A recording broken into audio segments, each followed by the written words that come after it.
ይህችን ሴት ማጥፋት አለ ካልሆነ ከንብረትም ከሱም እሱም ለመግደል እኔም ለመግደል ነው የምንሯሯጠው። አንተን የሚቀድም ግን አይመስለኝም። ልጁን ገደለ መባል አልፈልግም። ሚስቱንስ አዝኗል ብለው ያዝኑልኛል።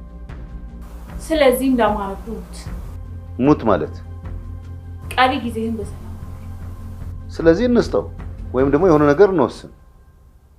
እሺ ባለቤት ያሁን የገቶ ጊዜ አዲስ ያገባትን ወይም ቤቴን አነቀቻት። ታዲያ ጉሮሯን ያነቀቻትም አንቺ ልጅሽን ገለሸዋል፣ ናቲን እኮ አንቺ ነሽ የገደልሽው ልጅ እንዴት ልጅ አለ ብለሽ ታወራለሽም ስትላት የአቶ ጊዜ የቀድሞ ባለቤቱ ያሁኗን ባለቤቱን ቤቲን ጉሮሯ ላይ ተሳካባታለች። ታዲያ አቶ ጊዜም ገብቶ ሲገባ ሚስቱን አንቃ ስታንፈራፍራት ነበር የደረሰው። ታዲያ እንዴት ልትገያት ነው ወይ በማለትም ያሁኗን ባለቤቱን አቅፎ ወደ ሳሎን ይወስዳታል።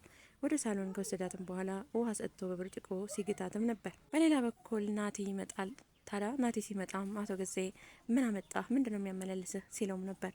እንዴ የእናትና አባቴ ቤት እኮ ነው ለምን እንደዚህ ትለኛለህ ሲልም ነበር ናቲ የመለሰለት። እንግዲህ አትመላለስብኝ ብያለሁ ይለዋል። የምመላለሰው ደግሞ ያልኩህን ስጠኝ ሲለውም ነበር። ታዲያ አቶ ጊዜም ጊዜ ስጠኝ ይለዋል። ምን ያክል ሲልም ነበር ናቲ የመለሰለት። 15 ቀን ይላል አቶ ጊዜ። ታዲያ ናቲም 15 ቀን ብዙ ነው ይለዋል። ሰላም ጤና ይስጥልኝ ውድና የተከበራችሁ የቻናል ቤተሰቦች በያላችሁበት ዓለም ዳርቻ ሰላማችሁ ብዝት ትርፍ ይበል። ለዚህ ቻናል አዲስ ከሆናችሁ ላይክ፣ ሰብስክራይብ፣ ሼር እያደረጋችሁ ቤተሰብ እንድትሆኑ በአክብሮት እጠይቃለሁ። ዛሬም እንግዲህ አስተማሪና ተወዳጅ በሆነው በትሁት ድራማ ወደ እናንተ መጥቻለሁ። አቶ ጊዜ እንግዲህ በጨለማ ቤት ውስጥ ቆልፎባትና በጨለማ ቤት ውስጥ የሚያሰቃያትን የቀድሞ ባለቤቱን ገንዘብ እንዳትጠይቀው እንግዲህ እያሰቃያት ይገኛሉ። በጥፊም እንዴት ሚስቴን ትመቻለሽ? ምን ስለሆንሽ ነው ሚስቴን የምትመቻት? በማለት ገብቶ የቀድሞ ባለቤቱን በጥፊም ይመታታል። ታዲያ በጥፊም ከመታት በኋላ ተመልሰው ወደ ሳሎን ይሄዳል። ታዲያ ቤቲ ቁጭ ብላ ቁርስ እንብላም ስትለው ነበረ። አይ እኔ አልበላም፣ ቶሎ ነይ ልብስሽን ቀይረሽ ነይ እንውጣ ይላታል። ስራለሽ እንደ ሲላት የለኝም ትለዋለች።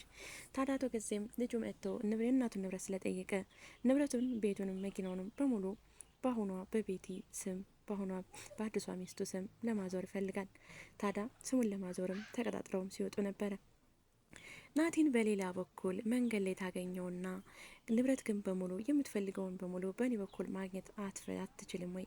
በእኔ በኩል እንድታገኝ ነገሮችን እያመቻቸውልህ ነው ትለዋለች። እኔ ያንቺንም ሆነ የገዜን ንብረት አልፈልግም። እኔ ንብረት የፈለግኩት ሞታለች የተባልኳትን የእናቴን ንብረት ነው። ስለዚህ በአንቺ በኩል ማግኘት አልፈልግም። እኔ ንብረቴን በማገኝበት አገኘዋለሁ፣ በምቀበልበት እቀበለዋለሁ በማለትም ጥሏት ይሄዳል። ታዲያ ቤቲ እኔ እኮ አባት ግን አላፈቅረውም፣ አልወደውም፣ አፍቅረው አይደለም የተቀመጥኩት ትለዋለች። እሱንማ አውቃለሁ እኮ እንደማታፈቅረው የማላቅ ነው እንደሚመስልሽ ይላታል። እንዴት አወቅም ብላ ታፈጥበታለች። በይ ለማንኛውም አሁን እኔ ጊዜ የለኝም በማለትም ጥሏት ይሄዳል። ታዲያ ቤቲ የፈለገችው ያ እንግዲህ አባትየውን ያገባችው አቶ ጊዜ ማለት ነው ለንብረቱ ብላ እንጂ ፍቅር ይዟት አይደለም። ነገር ግን በተስተቃራኒው ልጁን ታፈቅረዋለች። ባለፈውም ክፍል እንዳየነው መለሎ ነህ፣ ሸጋ ነህ፣ ቆንጆ ነህ ስትለውም ነበረ። ታዲያ እሷ ስሙን ስላዞርላት የቤቱንና ንብረቱን በሙሉ ስሙን አዞራ ወደ እሷ ልጁን አግብታ መቀመጥ ነበር የምትፈልገው። ደፋርና አይን አውጣዋ ቤቲ ማለት ነው። አባትየውን ለንብረቱ ብላ እንጂ ምንም ከሱ ፍቅር ይዟት አልነበረም። ታዲያ ይህን ሁሉ ለልጁ ለናቲ ትነግረዋለች። ናቲም ነቅቶባታል። ታዲያ ናቲ መንገድ ላይ እንደዚህ ጥሏት ይሄዳል። ኦኬ እንደዛ ነው እንዴ እሰራልሃለሁ ትላለች። ታዲያ ወደ ቤትም ተመልሳ ይልሽ ያችን ጨለማ ቤት ውስጥ ተዘግቶባት የምትሰቃየውን የአቶ ጊዜ የቀድሞ ባለቤትን ትዝትባታለች። ከዚህ በኋላ ምንም ነገር ብታነሺ እደፋሻለሁ፣ እገልሻለሁ ትላታለች። በሌላ በኩል ትሁት ያ መጥፎ ሰውዬ ያ ተንኮለኛ መጥቶ ደበደበሽ አይደል እያለች ታጽናናታለች። ታዲያ ነይ አሁን ሁለቱም ተያይዘው ወጥተዋል። ጊዜም ወደ ስራ ሄዷል። እሷም ወደ ጓደኞቿ ጋር ሄዳለች። ስለዚህ ነይንና እንጂ ሳሎን ቡና ፈላለሁ፣ ቡና ትወጃለሽ ወይ? ሳሎን ዘና አረግሻለሁ ስትላት አይ ይቅርብኝ እኔ እፈራለሁ ትላለች። አንቺ የምፈሪውን እኮ ነገር እኔ እፈራለሁ ስለሌሉ ነው ይሄን ሁሉ ምልሽ። ስለዚህ እንድትናፈሽና ዘና እንድትይ እፈልጋለሁ። ቡና አፈላልሻለሁ፣ ነይ ወደ ሳሎን እንሄዳለን፣ ሁሉም ነገር ይስተካከላል ትላታለች። እሺ ካልሽ በማለትም ትስማማለች። አየር ናፍቋትና ሰው ልጅ ናፍቋት ያለችው በጨለማ ቤት ውስጥ ተዘግቶባት ተራ በተራ እየገቡ የሚንጫጩባትና የሚጠፈጥፏት፣ ሲፈልጋቸው ይደበድቧታል፣ ሲፈልጋቸው ያመናጭቋታል፣ ሲፈልገው አንቺ ገፊ ነሽ ልጅሽን ገለሸዋል ይሏታል። ታዲያ ይቺ ሴትዮ በጣም የሰው ድምጽ የናፈቃትና የሰው አይን የናፈቃት ስትሆን አንድ ትሁትን ግን ጥሎላታል። ታዲያ ትሁትም እንግዲህ አሳምናትና እንድትዝናና አስፈቅዳት ማለት ነው። ይዛት ወጥታ ሳሎን ቡና ፍልተው ፋርፈሽ እያለው ማለት ነው።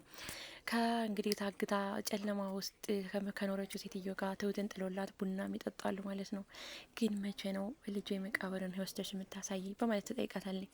ትሁትም አንድ ቀን ወስድሻለሁ ትላታለች። ታውቂዋለሽ ወይ ስትላት አይ አላውቀውም፣ ግን ለማወቅ ሞክራለሁ ትላታለች። እና ከዛ አንድ አለም የምትባል ሴትዮ ነበረች እና እያለችም በምሳሌ ትነግራታለች። ልክ እንዳንቺ ቆንጆ ነበረችም እያለች ታዝናናታለች ማለት ነው። አይገርምም ወግሼ ናት ትላታለች። ናቲ ግን በጣም ቆንጆ ነው ወይ በማለትም ትጠይቃታለች። አዎ በጣም ቆንጆ ነው ናቲ፣ እኔ ልጅ ምን ይወጣልታል ስትልም አሁን ለማንኛውም ናቲ ባንቺ ቆጥቶ ነው አንቺስ ቆንጆ አይደለሽም ወይ ስትላት እኔ ቆንጆ ነኝ ትላለች። አዎ ቆንጆ ነሽ፣ በጣም ቆንጆ ነሽ፣ አይገልጸውም። እናቶ ጊዜና ባቢሆን ባለቤት እኮ እንደዛ የሚሰድቡሽ እነሱን ስለሚበልጫቸው ነው ትላታለች። ታዲያ ድሮ እኮ ቡና ትጠጭ ነበር ወይ ትላታለች። አዎ ጠጣለሁ፣ አሁን ግን ከጠጣው ቆየሁ ትላታለች። ስለዚህ አልፎ አልፎ አፈላልሻለሁ ቡናውን የምትወጂ ከሆነ ትላታለች። ታዲያ የአቶ ጊዜ የቀድሞ ባለቤትም እሺ በማለት ተስማማለች። ታዲያ በረንዳም ላይ ዘወጣ አየር ስታሳያትና ውጭ ላይ ምናምን እያየች አቤት ሰው አየሁ፣ አቤት ንፋሱ አየሩ እንዴት ደስ እንደሚል ምን ያላየሁት ነገር አለ ከስንት ከረጅም ጊዜ በኋላ ተዝናናውበት። ይህም በረንዳ እኮ የቀድሞ ቤቴ ስለነበረ ቡና በላበት ነበር ትላታለች። አሁንም እኮ ያንቺ ቤት ነው ትላታለች።